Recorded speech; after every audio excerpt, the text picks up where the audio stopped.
سرکار بندہ نواز گیسو دراز نے فرمایا مفتی صاحب آپ ابے بولتے ہو، یہ ولی کی احتیاط نہیں ہے، یہ مفتی کی احتیاط بتا رہے ہیں بندہ نواز، ہے نا؟ یعنی مفتی کیسا ہونا چاہیے بندہ نواز بتا رہے ہیں۔ اب جب مفتی صاحب اتنے محتاط ہوں گے تو ولی کتنا محتاط ہوگا، ہے نا؟ اب بندہ نواز کرے مفتی صاحب آپ ابے بولتے ہو، ابے؟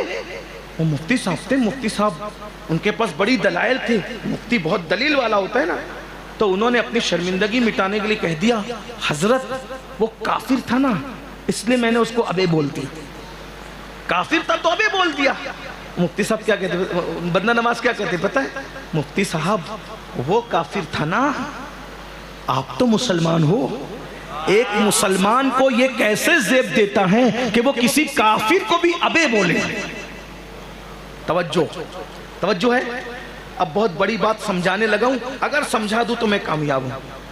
جب کسی کافر کو بھی، توجہ، اگر میں سمجھا لیا، اللہ کرے میں سمجھا سکوں، اگر کافر کو بھی مومن ابے نہیں بول سکتا، کافر کو بھی مومن ابے نہیں بول سکتا، یہ شان ایمانی اور غیرت ایمانی کے خلاف ہے، یہ تقوی کے خلاف ہے، یہ پرہیزگاری کے خلاف ہے کہ کوئی مومن کسی کافر کو بھی ابے بولے۔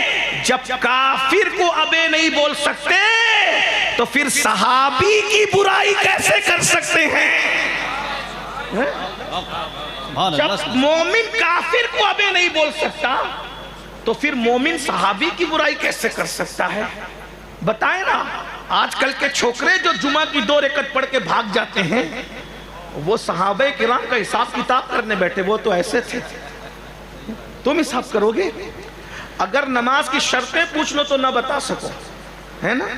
نماز کی شرطیں نہ بتا سکو، نماز کے فرائض نہ بتا سکو، اور حساب کتاب کرنے میں 1450 سال پہلے سارا میٹر جو کلوز ہو کر کے کتابیں بند ہو چکی ہے، اب وہ کتابیں 1450 سال کے بعد انڈیا پاکستان کے مسلمان کھول کے بیٹھے، انہی کو اتنی فرصت ہے، ان کے علاوہ عالم عرب میں کوئی یہ فتنہ نہیں ہے، عرب کی دنیا میں یہ کوئی تماشا نہیں ہے، اور یہ صرف کسی نہ کسی کے اشارے پر ہو رہا ہے۔